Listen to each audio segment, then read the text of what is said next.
The editorial board at the Washington Post hates the fact that Bernie Sanders' message is resonating with the American people. So what do they do in response? Well, they pen one of the most condescending messages I have ever read. They state, Bernie Sanders is playing the role of uncorrupted anti-establishment crusader, but Mr. Sanders is not a brave truth-teller. He is a politician selling his own brand of fiction to a slice of the country that eagerly wants to buy it. Mr. Sanders' tale starts with the bad guys, Wall Street and corporate money. The existence of large banks and lax campaign finance laws explains why working Americans are not thriving, he says, and why the progressive agenda has not advanced. So when they say things like selling his own brand of fiction, not only are they being condescending, but they're trying to paint Bernie Sanders as an old kook and paint his supporters as delusional as well. Now trust me, as Bernie Sanders supporters, we can discern fiction from reality. You see, Bernie Sanders doesn't have to paint himself as uncorrupt, he's just uncorrupt. Unlike your candidate, Hillary Clinton, and the Republicans, see, they actually are corrupt, hence the reason why they try to paint themselves as non-corrupt. But Bernie Sanders doesn't have to do that. We can look at his campaign contributions, we can look at his record and see, lo and behold, he's not actually corrupt. But do you want to know what is fiction? I'm going to tell you guys some fiction right now. Telling me that Clinton isn't corrupt when she's taking campaign contributions from Wall Street and the big banks, that's fiction. Telling me someone who fought against marriage equality for her entire life is the pro-gay candidate, that's some fiction right there. Telling me someone who sold fracking to the world, thus poisoning water supplies of human beings and destroying the planet, actually gives a damn about people and is going to stop climate change, that's fiction. When you try to tell me that someone who's being investigated by the FBI for corruption is the more anti-corrupt candidate, that's some fiction right there. Trying to tell me that someone who's been bought off by the health insurance industry and received millions in speaking fees is actually looking out for my interests and not the health insurance industry's interests, that's some fiction right there. Telling me someone who took campaign contributions from the private prison industry is moral? That is some fiction right there. So what you're trying to do is you're trying to piss on my leg and tell me it's raining. You're trying to sell me a turd as a piece of chocolate, but I know the smell of shit, and you guys smell real shitty right now because what you're doing is wrong and it's absolutely lies. So you are the one who is not able to discern fact from fiction. Sorry, but it's true. But nonetheless, they continue. Here's a reality check. Wall Street has already undergone a round of reform, significantly reducing the risks big banks pose to the financial system. The evolution and structure of the world economy, not mere corporate deck stacking, explained many of the big economic challenges the country still faces. And even with radical campaign finance reform, many Americans and their representatives would still oppose the Sanders agenda. I have to read that again, because I don't know if my eyes are deceiving me. Here's a reality check. Wall Street has already undergone a round of reform, significantly reducing the risks big banks pose to the financial system. You're telling me that I need a reality check? You're so dumb. You are really dumb. For real. You're honestly gonna write that? And then tell me, as a Bernie Sanders supporter, that I'm delusional, that I can't tell fact from fiction? Oh my god, I mean, this has to be a joke. You call Dodd-Frank significant reform? You call the repeal of Glass-Steagall significant reform? You're telling me that the people who crashed the economy in 2008 that have not yet been jailed have actually been reined in? That sounds like fiction to me, Washington Post. And you also made the claim that a majority of the American people would oppose Bernie Sanders' agenda in the event we actually got real substantive campaign finance reform. Well, I've got news for you. That's another piece of fiction. So when you look at polls, you can pick anyone you want to, a majority of the American people actually agree with Bernie Sanders on the issues. When it comes to expanding Social Security, 65% of the American people support that. When it comes to income inequality, 81% believe the wealthy have too much influence. Money in politics, 78% want money limited. When it comes to Medicare for all, 51% of the American people, now that's a majority, support that, and 81% of Democrats support that. When it comes to taxing the rich, 68% think elites pay too little. When it comes to tackling climate change, 61% think that it will harm future generations and want something done. When it comes to raising the minimum wage, 60% support it. When it comes to free college, 63% say that they want at least the first 2 years free. So who's the delusional one? Who is really on the side of the people? Is it you?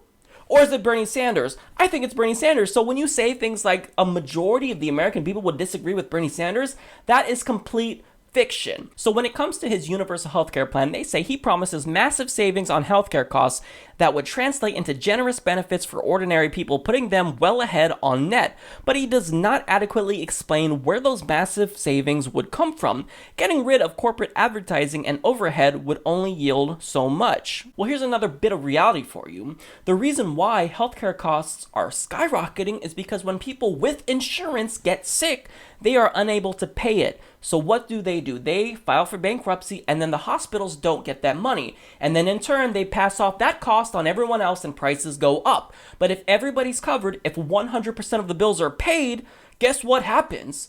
Miraculously, the costs go down. And furthermore, I don't care about the industry itself. What I want to know is how I'm going to save money and what's going to save lives, and that's Medicare for all. So what the editorial board of the Washington Post as well as Clinton wants is for us to continue to be ripped off by the private insurance industry.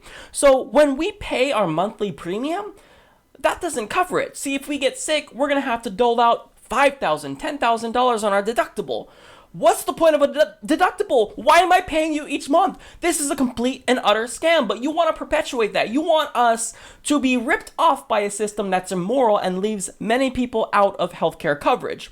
That is what's insane. You're the one who's delusional. But nonetheless, they continue. When asked how Mr. Sanders would be tackling future deficits, as he would already be raising taxes for healthcare expansion and the rest of his program, his advisors claimed that more government spending will result in higher growth, which will improve our fiscal situation. This resembles Republican arguments that tax cuts will juice the economy and pay for themselves, and is equally fanciful. Right, except there's a stark difference between Bernie Sanders' tax plan and the Republican tax plan. See, the difference is that when they say they want to cut taxes, they're not talking about you and me. They're talking about they want to cut taxes for the rich. They want to cut taxes for the oligarchs, the billionaires, the corporations. They want to subsidize big business. They want to subsidize the fossil fuel industry who was killing our planet. When you actually raise the purchasing power of the American people, what happens? Well, we have more money. We go out and spend that money. We stimulate the economy. So we spend money at these businesses. They grow. They hire more people. Jobs are created. And the economy gets turning. But when you give tax breaks to these billionaires who have so much money that they can never spend it in 10 lifetimes, let alone one, well, they just keep that money in their bank account and it just sits there. But when you actually take that money and you put it in the hands of the American people, the economy gets moving. So who is the one that is adopting fiction? I think you guys are the ones who need a reality check. And furthermore, the fact that you're an editorial board, you're supposed to be educated, you're supposed to be sophisticated, and you can't even understand elementary economics? It's just embarrassing. Now they continue. He assures Democrats concerned about the political obstacles in the way of his agenda that he will lead a political revolution that will help him clear the capital of corruption and influence peddling. This self-regarding analysis implies a national consensus favoring his agenda when there is none. Again, on all of the issues, a majority of the American people are on Bernie Sanders' side. So I don't know where you're getting your information. I think you're just pulling it out of your butthole. But it's just not true.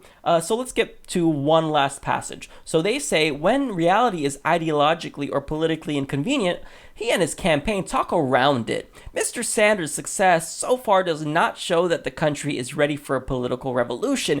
It merely proves that many progressives like being told everything they want to hear.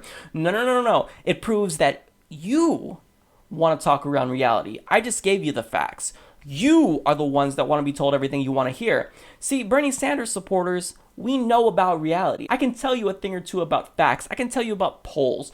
What you don't know is what's going on in the real world. You're in that establishment, corrupt, elitist bubble, and you can't possibly discern what the American people are thinking. You don't like that when the American people rise up and we say, look, we don't want corporatists, Democrats, and Republicans giving tax breaks to these billionaires. We don't want them to sign these disastrous free trade agreements that ship our jobs overseas. That's what you don't want to hear. And you plug your ears, you cover your eyes, and you say, la la la la la la, no. Bernie Sanders, he's unreasonable, he's delusional, no. His supporters are crazy, they're kooks, they need a reality check. You are the one that needs the reality check. You guys are the delusional ones. It doesn't click with you because you rich oligarchic pigs can't possibly fathom the fact that us peasants would have a different opinion than you. We actually disagree with the fact that we should be having our money redistributed to the wealthiest people in the country. So here's what this hit piece reveals about the Washington Post editorial board.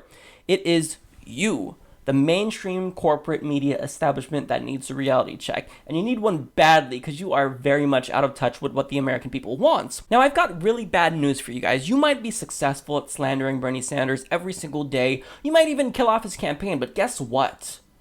Bernie Sanders has started something that is going to augment. So if you kill off Bernie Sanders' campaign, good job. Kudos to you. You've done it. You've been successful. But guess what? This is the start of the progressive political revolution, a nonviolent revolution where we take back our corrupt government. The peasants are in revolt and we're hungry. We're tired of the scraps that the establishment has been feeding us all these years. And we're going to be so hungry that there will be nothing left for us to eat but the rich. So if you're as angry as I am about this article, go ahead and tell the Washington Post what you think. I'll put their Twitter handle on the screen and let's let them know that we don't like their propaganda hit pieces against not only Bernie Sanders, but us. It's offensive and it's wrong and they need a reality check.